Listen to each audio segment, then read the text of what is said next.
Bonjour à tous, Bonjour à toutes. c'est le golf de Montgriffon qui nous reçoit aujourd'hui, comme souvent, Comme très souvent. pour tester un fer aujourd'hui, un modèle 2025 qui vient de sortir, d'une marque venimeuse. Puisqu'il s'agit de Cobra. Voilà, il s'agit de Cobra, et le club en question que nous allons tester, c'est leur DS Adapt. DS pour Dark Speed. Pour Dark Speed, exactement, mais dans la version Adapt. Voilà, il ressemble étrangement au Dark Speed tout court d'ailleurs. Ben voilà, avec des petites capacités de modification, je suppose, de l'ail et de loft, interne donc, bien sûr, qui sont supérieures au modèle précédent. Un club qui est doté d'un manche... PGI de chez KBS, un 75R. D'accord, 75 grammes régular, on est tout à fait dans la norme. Bon, voilà. C'est parfait, un club que nous allons tester immédiatement pour vous dire ensuite tout ce que nous en pensons. À tout de suite.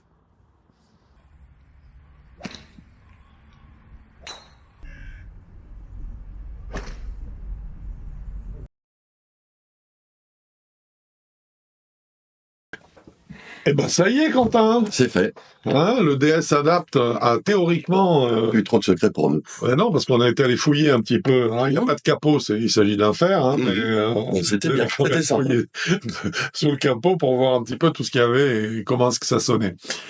On commence par un petit peu d'architecture. Oui, alors on va commencer par les chiffres comme d'habitude. Donc fer 7 il est ouvert à 27 degrés. Oui. Bah comme d'habitude, c'est un petit peu fermé, mais bon, c'est normal, il s'arrange avec les masses derrière. C'est exactement ça. Voilà. Et avec les shafts. Avec les shafts aussi. Donc il y a de quoi faire. Ils sont du 4 au sandwich en gaucher droitier. Ça, formidable. Toujours. La longueur est de 37,25 inches. Donc un tout petit peu rallongé. Tout petit peu rallongé. Un tout petit peu, un quart de inch en plus du standard qui est de 37 inches pour 37 pouces donc pour un fer 7. Voilà. Et un offset de 3,2 mm pour le fer 7. Pour le fer 7, bien sûr. Bien sûr. Hein. Ouais. Donc, bien sûr, c'est un hollow body. Et c'est un hollow body. Ok. Eh bien, écoute, alors c'est un hollow body, oui. C'est un club qui a une face plus large vers le talon et la semelle. Hein. Donc, inséré avec une... Hot Face technologie. Voilà. Pour avoir une flexibilité de 23% de plus que le Dark Speed, la version précédente. Donc, pour forcément augmenter la vitesse de la balle. L'effet trampoline. Voilà, l'effet trampoline, sauf qu'il est quand même limité, cet effet trampoline. Oui, tout à fait, mais oui, on peut être sûr que puisque le club a été homologué, c'est qu'ils sont restés quand même dans la norme. Voilà, ça c'est le principal. La cavité arrière est remplie par une mousse qui diminue les vibrations pour un son et un toucher exceptionnel. D'après Cobra, on en reparlera tout à l'heure. Alors pour le son, oui, en tout cas ça joue clairement cette mousse, mais c'est un système qui est très classique, employé pratiquement par tous les fabricants lorsqu'il s'agit d'un hollow body. Hein. Ensuite, on a un Power Bridge. Oui, qui a été repensé pour avoir un centre de gravité rabaissé. Donc forcément, pour avoir une trajectoire un peu plus haute, oui, c'est pour ça qu'ils ont fermé le club. Ben oui, c'est ça. Voilà, c'est comme tu le disais tout à l'heure. On a la tolérance en mettant son de gravité bas, forcément, on referme le club pour éviter que la balle revienne avec de la neige. Exactement.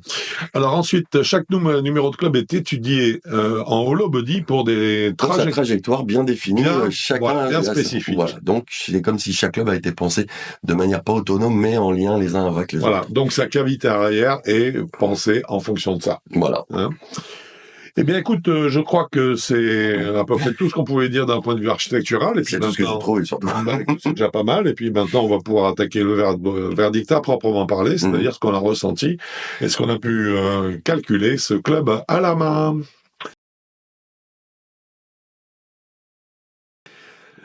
Nous commençons tout d'abord par la qualité des matériaux. Alors, qualité des matériaux, pour moi, c'est fantastique, c'est très bien, la finition est excellente, le club est parfait, très très beau.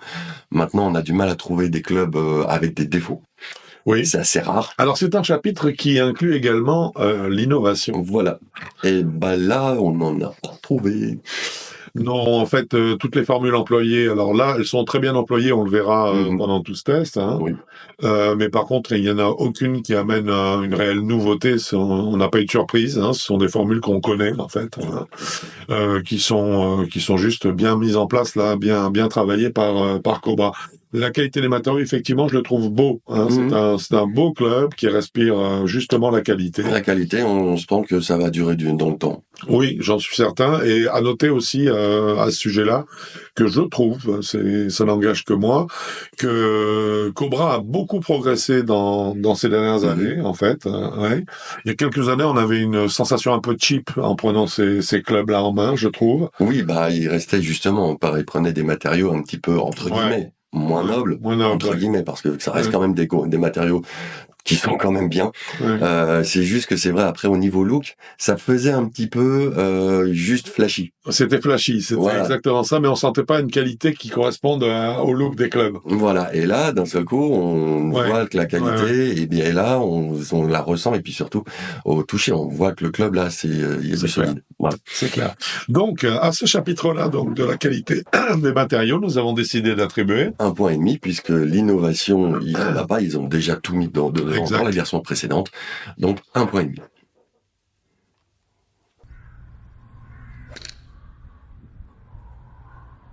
Qualité statique à présent. Oui, la forme de la semelle, est-ce qu'elle épouse bien? Et est-ce qu'elle repose bien? Voilà. Alors, déjà, elle repose, entre guillemets, bien, parce que elle propose une implantation qui est pas mal du tout. Qui est parfaite, en fait. Oui. Mais par contre, on a dû enlever un petit peu de points. Disons, on va être clair, on va donner on a mis 1,5. 1,5 sur 2. Alors, pourquoi? Parce que quand on pose le club sur sa semelle bien à plat, là, oui. Sauf qu'on sait parfaitement que le club n'est pas parfaitement à plat. Il est toujours très légèrement. Et souvent légèrement vers le talon. Légèrement vers le talon. Et puis, on se dit, si j'ai 2-3 degrés trop, d'un seul coup, il y a la face de club qui bouge. Ouais. Donc, il y a une zone où ça repose très bien, mais elle est pas très grande. Donc, quelqu'un qui est un petit peu sur la pointe du club ou un peu trop sur le talon, tout de suite, la face de club bouge. C'est pour ça que c'est pas parfait. C'est bien, c'est propre. D'ailleurs, oui, non, mais c'est propre, oui, tu as raison. C'est propre, mais il y a d'autres clubs, là, on est obligé de pénaliser un peu, parce qu'il y a d'autres clubs, on est à la limite de mettre le club comme ça pour que la face de club tombe. C'est exactement ça. Parce que là, on voit bien, on a vu sur les images où tu tiens le club, hein, en fait, où il est positionné là, que dès que tu montes et que tu descends, on sent qu'en fait, il y a une mobilité de la tête. Il y a un fascinement de la... Voilà. Hein, c'est un peu dommage, mais de la phase de club. C'est pas gravissime. Voilà. Bon, alors du coup, ça justifie le point et demi qu'on a décidé de lui donner. Hein. Ok, c'est parfait pour les qualités statiques, donc. Stock option à présent. Stock shaft et stock grip. Oui, tout ce qui est sans surcoût. Sans surcoût. Alors, comme d'habitude, comme dans beaucoup de marques, encore une fois, en facial sur le site, j'ai trouvé 2 shafts, 1 grip. Oui, mais c'est 2 sur 2 quand même. Voilà, c'est 2 sur 2. Parce qu'on connaît Cobra. Hein. Et qu'ils ont une proposition de shaft qui est assez impressionnante. Absolument. Et que même pendant les fittings, les journées où ils font les fittings, il y a des shafts à plus savoir quoi en faire. Et à chaque fois, c'est sans surcoût. Les grips, il y en a toute une palanquée qui sont proposées, disposées pour montrer ce dont on peut avoir accès. Oui, absolument. Donc oui, et donc en fait, lorsqu'on trouve 2 shafts ou un shaft, 2 grips, un grip en facial, c'est uniquement parce qu'en fait la marque dit bon, avec ce shaft-là par exemple, eh bien on est sûr de respecter un petit peu le feeling, l'âme du club, le feeling qu'on voulait lui donner. Mais après vous pouvez bien sûr, je dirais, chercher pour trouver quelque chose qui vous convienne parfaitement pour un appairage parfait avec le club. Hein. Donc, forcément. Et donc, les 2 points étaient absolument justifiés.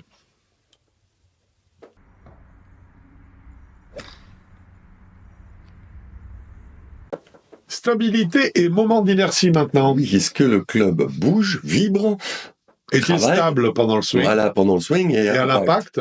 Voilà. Là, on peut dire que la stabilité est monumentale. Encore une fois, là, c'est hollow body déjà. Plus la tête est creuse, entre guillemets, plus c'est facile. Ouais. Enfin, facile. Évidemment. Oui. Mais oui, là, les 2 points, il est obligé de les prendre puisque il est d'une stabilité. J'ai décentré assez joyeusement. Ouais. J'ai pas senti une seule fois la tête vibrer. L'impact. Et puis pendant le swing, je sais où est la tête. Donc Mais je trouve que Cobra, à ce sujet-là, aussi bien au niveau des fers qu'au niveau des bois, se pose de plus en plus comme un concurrent, un très concurrent de marques comme Ping ou autre. Ping à la ouate, alors. Oui, absolument. Parce qu'en stabilité, là, vraiment, il y a vraiment pas grand-chose à dire. Et le chapeau. Oui, la canne est sous contrôle tout le long. L'impact est décentré, ça bouge pas beaucoup, surtout dès qu'on est sur des... Non, c'est vraiment... C'est jet décentré, j'ai vraiment fait une balle pas en dehors de la phase de club, mais qui n'a pas effleuré le sweet spot, ça n'a pas bougé. Non, absolument. Donc là, sans aucun doute, les 2 points sont vraiment justifiés. Et ben voilà, ils viennent dans l'escarcelle du Cobra, du fer Cobra DS Adapt.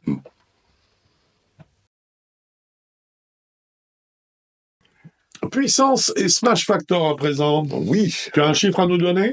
Forcément, le chiffre le plus haut qu'on a réussi à avoir, 1,38. 1,38, alors c'est pas le plus haut. Non, on a déjà vu, mais ça mérite 2 points quand même, parce que la norme c'est 1,33. Hein. Pour une lame, et puis bon, là c'est du hollow body. Donc d'accord, mais... surtout, il est dans la marge haute. De distance, moi, le fer 7, j'ai, par rapport à ma lame, j'étais quelques mètres de plus, donc c'est normal. Après, on va pas gagner 10 mètres. Hein. Malgré la température. Et donc c'est très bien. Oui, absolument, et ça paraît cohérent. Pas de souci, c'est cohérent, c'est logique. Ouais. Et en plus, le Smash Factor, il descend pas d'une manière voilà, c'est ce que je voulais dire. On l'a attrapé assez facilement. Assez facilement, malgré le froid. Et puis, il est assez stable. Le 1,35, il vient tout seul. Oui, tout seul. Ouais. Rien à reprocher à ce club au niveau puissance. Non, il retransmet très bien l'énergie que le joueur a donné à son club. Voilà. Vraiment. Si on met bien dans la balle et pas dans le sol. Voilà. Et donc, du coup, encore 2 points qui retombent dans l'escarcelle de Cobra.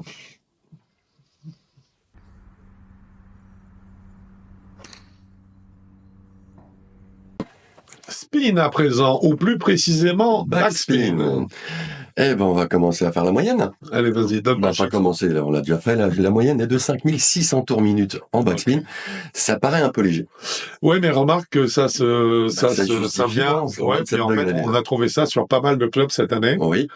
Qui sont les balles autour de 5006, 5007. C'est logique. C'est logique parce que les cannes sont quand même de plus en plus puissantes. Oui. Donc, on a un relèvement du centre de gravité de la canne, qu'on le veuille ou non. C'est ce qui la rend plus puissante. On a aussi une diminution du loft. C'est une autre histoire. Et donc, on a quelque part une petite perte de 1000, 1400, 1500 points, on va dire, de backspin.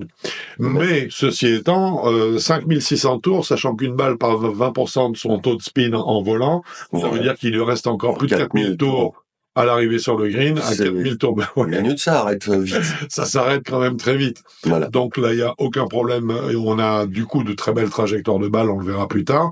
Donc ce qui veut dire que là, en termes de spin, il n'y a aucun doute. Et sur les 2 points, parce que la logique est respectée, la trajectoire, c'est le chapitre d'après, est respecté, donc voilà. Absolument. Donc c'est très cohérent et c'est un tour qui est largement suffisant. Donc rien à dire à ce niveau-là.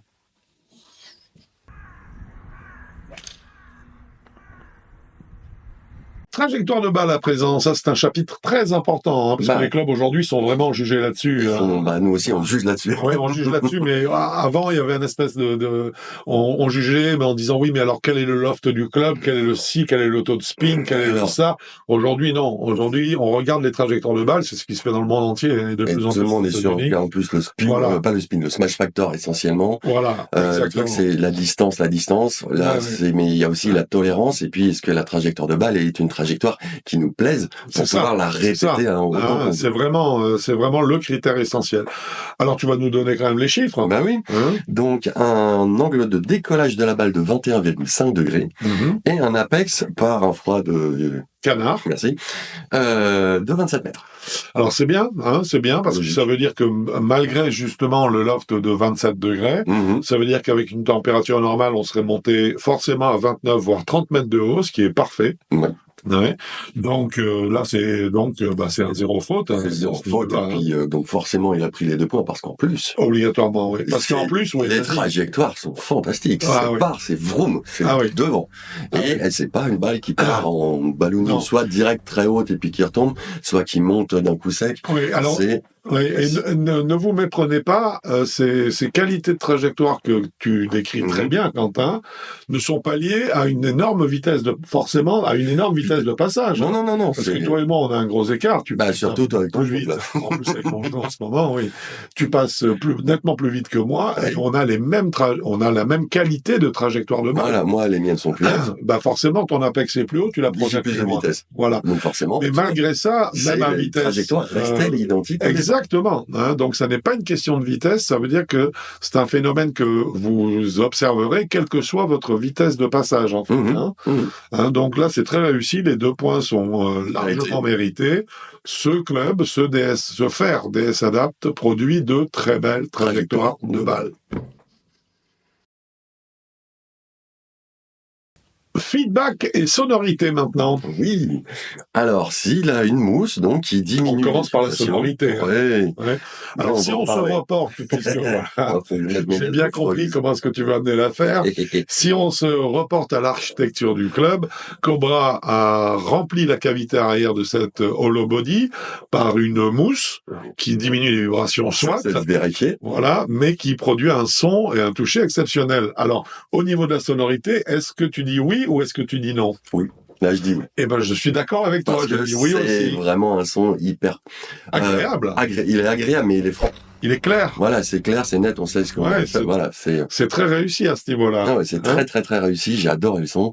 Mais autant vendre la mèche que vu qu'on a mis 1,5 point sur 2 à ce chapitre-là, à ce club, s'il a vu que la sonorité nous a vraiment beaucoup plu. Voilà, ça veut dire que c'est plutôt sur le feedback qu'on a quelque chose à dire. Voilà, c'est sur le toucher exceptionnel dont on a un peu à reprendre. Là, la mousse est moins efficace. Beaucoup moins efficace. Alors, c'est pas une catastrophe. Non, pas beaucoup moins efficace, elle est moins efficace. Elle est moins efficace.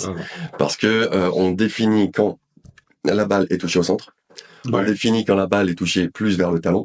Talon haut, talon bas, moi je trouve. Voilà. Et pointe haute, point bas, mais ça veut dire que c'est qu'il y a 4 zones. Enfin, plus le sweet spot, mais c'est tout. Savoir exactement où on l'a prise. De temps en temps, on la prend au milieu, mais enfin pas à hauteur du sweet spot, un peu vers la pointe ou un peu vers le talon. On sait que c'est vers le talon pointe, mais c'est tout. Alors, quand même, voilà. Par contre, on n'a pas l'impression que soit elle est prise juste dans le sweet spot, soit elle est prise ailleurs dans une zone floue. Il y a quand même une espèce de diffusion, j'ai trouvé, mais qui serait plutôt de la taille d'une pièce de 2 €, tu vois. Ouais. Une diffusion qui fait que dès qu'on décentre un tout petit peu, on a quand même des sensations qui sont bien. Oui. Passer cette pièce de 2 € centrée sur le spot, là, on n'a plus que l'identification des 4 zones qu'on vient d'indiquer. Voilà, à peu près. Ouais. C'est pas parfait, mais bon, c'est en low body, On peut pas tout avoir. Non, c'est impossible.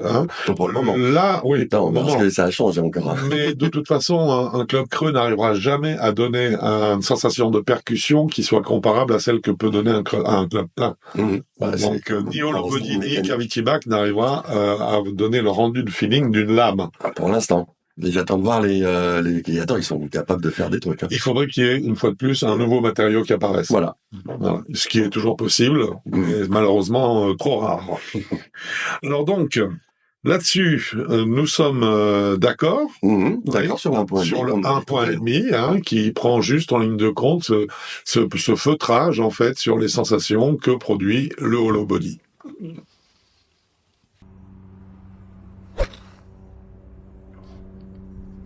Un chapitre que nous adorons, Quentin. Oui, les sensations. Les sensations. Alors, c'est-à-dire, en fait, ce qu'on a pensé, nous, du club, dans sa globalité, quel plaisir on a eu à le taper, ce qu'on a ressenti. Eh ben, moi, j'ai eu beaucoup de plaisir à le frapper. Déjà, à l'envoyer la balle avec ce club. C'est un club qui est très agréable, qui est très rassurant. Pour moi, il a juste 2 défauts. Il se pose pas parfaitement sur la semelle. Il y a vraiment, faut être dessus pour que ce soit parfait, mais dès qu'il y a un petit déréglage, pof, c'est plié, la face de club bouge. Et puis, au niveau sensation, mais c'est les sensations du hollow body. Ouais, le feedback est pas parfait, ce qui est normal. Voilà. Mais ça reste un club facile à jouer, agréable, plaisant. Ça, je le joue, il n'y a pas de souci. Moi, je pense qu'on peut dire quand même que par rapport à d'autres hollow body, l'identification du point de frappe est quand même bon. Il n'est pas mauvaise. Il n'est pas mauvais du tout. C'est pas un club qui est particulièrement défaillant là-dessus. Loin de là. Non. Moi, je l'ai trouvé vraiment très agréable. On lui a donné une note, pour être clair, de 3 points sur les 4 points possibles. Donc, c'est une note pour nous excellente. On donne vraiment au club qu'on a trouvé très agréable. Parce que c'est un club qui, globalement, est très franc, très maniable, j'ai trouvé. Il était très bien équilibré. C'est un club qui donne envie. C'est un club qui amène du plaisir. On le frappe avec plaisir, en fait. Pour moi, c'était une canne vraiment très agréable. Et puis qui a un peu de poids au moins. Et qui a un rapport de masse. C'est pour ça que je disais très bien équilibré. Il y a un rapport, un swing weight qui est très intelligent, qui est vraiment, pour moi, qui a été parfait. Je l'ai trouvé vraiment très agréable. Oh oui, c'est facile à jouer, voilà. Donc voilà, facile, performant à la et fois. Rassurant. Et rassurant. Donc c'est pas un club où on a peur, on se dit qu'est-ce qui va m'arriver. Voilà. Donc les 3 points qu'on lui a attribués sont amplement mérités.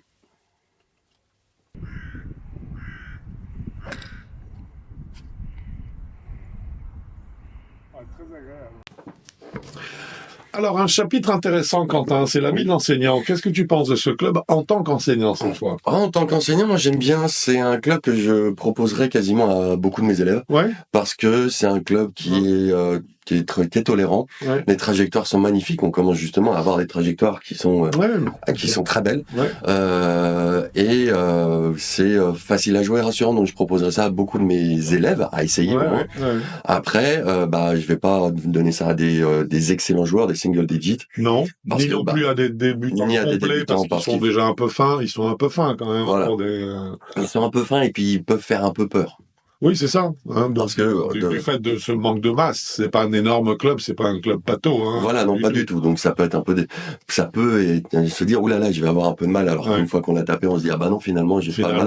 Donc c'est juste une petite adaptation, mais c'est un club à essayer pour le joueur intermédiaire le jour de golf quoi. Alors écoute, moi ma sensation c'est que si j'ai un joueur, un élève qui vient me voir avec ses clubs dans son sac. Je dirais qu'on est sur de très bonnes bases pour travailler. Oui. De très bonnes bases pour travailler, pour progresser, pour lui faire ressentir ce que je veux qu'il ressente ou ce qu'il devrait ressentir.